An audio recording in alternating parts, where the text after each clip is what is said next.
Hello, this is Jessica Hall, and this is my Porter 5 Forces analysis for the My Carnivore new venture. Going to the new entry force, one of the opportunities I saw is that this is a really neat concept for families who may not have the opportunity to own a traditional plant, such as a dog or a cat. This could be due to allergies, small living space, simply that they just don't want to own an animal that's maybe more difficult to take care of than the mycarnivore plant.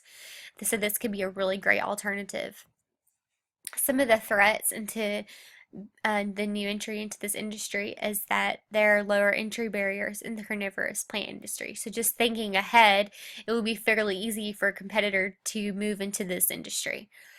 Some of the competitors that could be seen as competitors are those that are distributors to the hobbyists and to others that are interested in exotic plants. Their prices are higher, um, and they probably have a good hold on suppliers of carnivorous plants. So my carnivore might not have as equal of access to those suppliers. Moving on to the power of suppliers, some of the opportunities I saw was that the CEO's father, Brian's father, is one of the world's experts in carnivorous plants.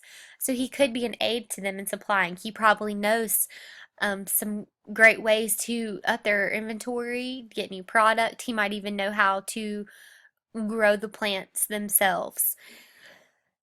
They actually didn't specify exactly where their inventory and supplies would come from for this venture in the PowerPoint, but by selling their, I'm sorry, by producing their plants for $3.75 a piece and then selling them for a very high, their gross margin is very high even when they sell it at a wholesale level.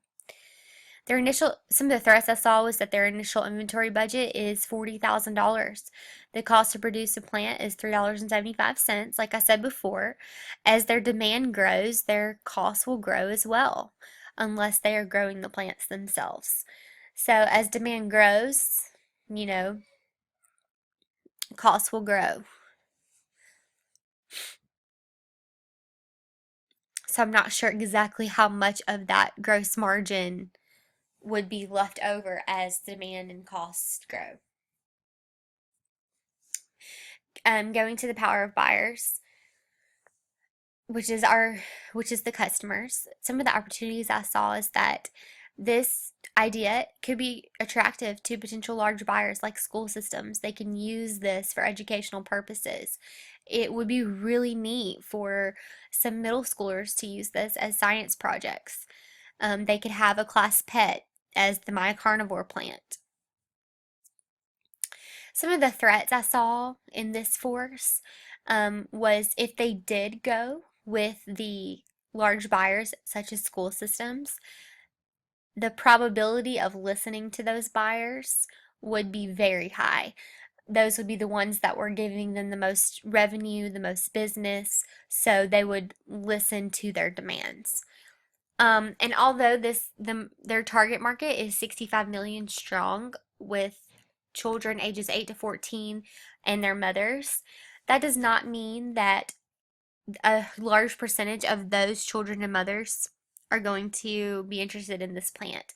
They conducted a study of 3 days on eBay and generated, I think, 400 viewers that were interested in the idea, but I felt like the 3 day trial wasn't long enough for them to really know if they were going to get enough interest into this product. They also went to different school systems, so like I said again, that is an opportunity there with the school systems. Going to rivalry among existing competitors.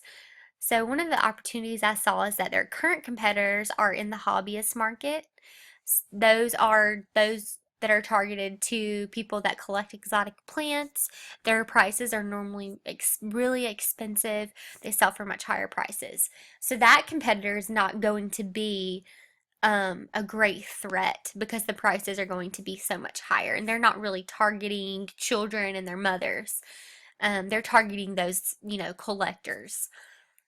Also, this venture has a fairly easy exit strategy. I feel like it would be very easy for them to pull back if this venture didn't work. The only thing would be with the money and time invested, that would be a loss that they would have to, that would be one of their great losses. Some of the threats that I saw is that even though I did talk about their current competitors being in the hobbyist market, they could also go with this idea. They don't have, you know, a monopoly on this idea. So those companies, businesses that are already established in this market, they could attempt to profit off of this idea. Also, the product is perishable, so if things were not to work out, they would lose product, which is always expensive, excuse me. Also, going back to those distributors that are in the hobbyist market, they could offer lower prices because their fixed costs are spread over more units. Again, because they have a higher demand, a customer base that's already established. Going to the threat of substitutes. So, one of the opportunities I saw is that they can expand their services. They talked about this a little bit in their information in the PowerPoint. They talked about the My Kitchen Carnivore tailored for single women or for women to have in their kitchen, and also accessories tailored for the My Carnivore brand. They talk about their pots, customizing the pots with the pet's name or the owner's name. My carnivore is easier to care for than a traditional pet. And also it's financially attractive to households with low income. So those are really good opportunities for this venture. Some of the threats in the substitution section is that this product is easily duplicated. And also one of the substitutes for the My Carnivore is a traditional pet. So I think 63% of households have a pet in the United States, and the majority of those households have a traditional pet, a cat, dog, a fish, etc. So I think it would be hard for the My Carnivore to steal some of that market.